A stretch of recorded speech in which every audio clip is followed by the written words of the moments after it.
How did an unnamed coffee shop employee become one of the greatest villains in the history of The Matrix? And does Christina Ricci even know she was in The Matrix Resurrections? There's more to these Matrix Resurrections characters than meets the eye. On the surface, Sati might just be notable for offering some exposition right about when viewers might be starting to feel lost in the film. But as is briefly mentioned, Sati is actually a computer program, not a human. Most importantly, she's a character we've seen before. Sati first appeared in 2003's The Matrix Revolutions, where Neo met her in a subway-looking realm where she was accompanied by her parents, also computer programs. Her father told Neo at the time, "Every program that is created must have a purpose. If it does not, it is deleted." Sati was taken in by the Oracle before getting assimilated by a group of Agent Smiths. However, by the end of the film, the Oracle and Sati are safe and sound in the new iteration of The Matrix thanks to Neo's sacrifice. Will we ever see him again? I suspect so. That day has clearly come in Resurrections, as Neo actually meets Sati a couple of times without realizing her significance. While Neo is trapped in the Matrix, Sati is one of his co-workers at the game company, where it seems she's keeping an eye on the former savior of Zion. Near the end of the film, her character becomes a bigger part of the story as she lays out the plan to rescue Trinity as well. Besides her loyalty to Neo, it's implied she might have a personal stake in the mission as well, since the audience is told that the evil analyst purged her parents and the Oracle is gone as well. Whether or not Sati appears in any possible sequels, it's safe to say that the program has found her purpose.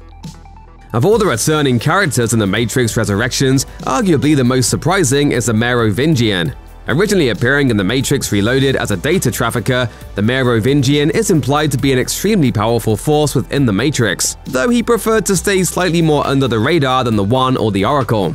In Resurrections, it seems that the Frenchman has had a rougher time of it than most. Instead of the high-end luxury he preferred in Reloaded and Revolutions, the Merovingian in Resurrections is dressed in rags and leading a group of other exiles at the seeming behest of Agent Smith. One thing that hasn't changed for the former crime lord, his obnoxious superiority and French accent.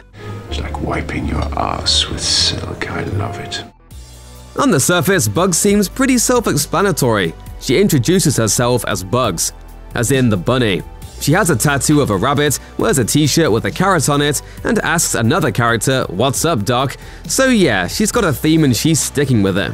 Below the surface, Bugs has a lot more depth. Like many of her compatriots, she is a big fan of Neo, Trinity, and their past adventures. She is the one who never gave up hope, who saw Neo inside the simulation and then set out to bring him back to the battle.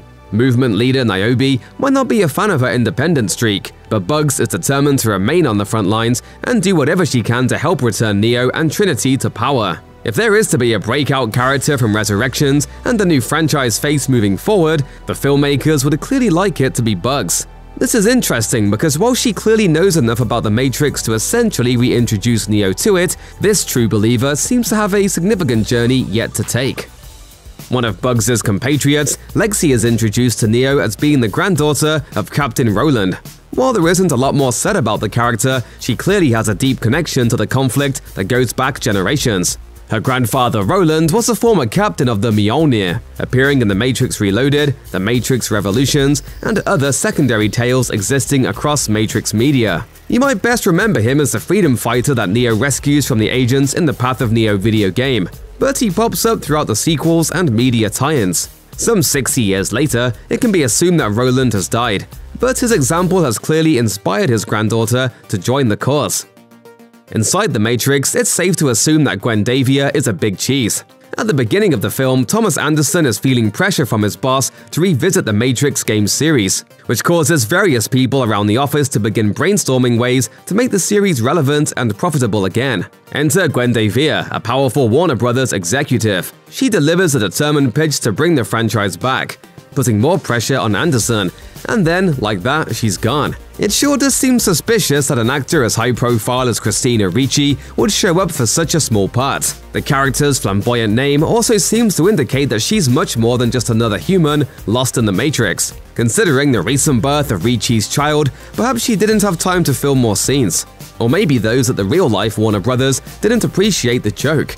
Regardless, to quote Morpheus, "What happened happened and couldn't have happened any other way." This one's a bit of a stretch, but the mustachioed hipster slinging caffeine at the Simulate coffee bar is most certainly more than meets the eye. After all, Thomas Anderson and Trinity in the guise of Tiffany keep running into each other there. Typically, Coffee Shop Guy seems harmless, but as Resurrections progresses, we learn that Thomas Anderson's boss is actually Agent Smith, that the Simulate is a chosen spot for a meeting that will shape the future of all reality, and that the Coffee Shop Guy might not be as innocent as he presents himself. After all, the film ends with the revelation that Agent Smith was the coffee shop guy, or at least that Agent Smith could temporarily hijack the poor man's body. While the coffee shop guy likely won't be performing any slow-mo kung fu moves in future films, perhaps Agent Smith learned how to make a mean latte while he was working in Simulate. Clearly, Smith had an evil scheme brewing, and it involves something far more nefarious than simply charging extra for soy. Check out one of our newest videos right here. Plus, even more Looper videos about The Matrix are coming soon. Subscribe to our YouTube channel and hit the bell so you don't miss a single one.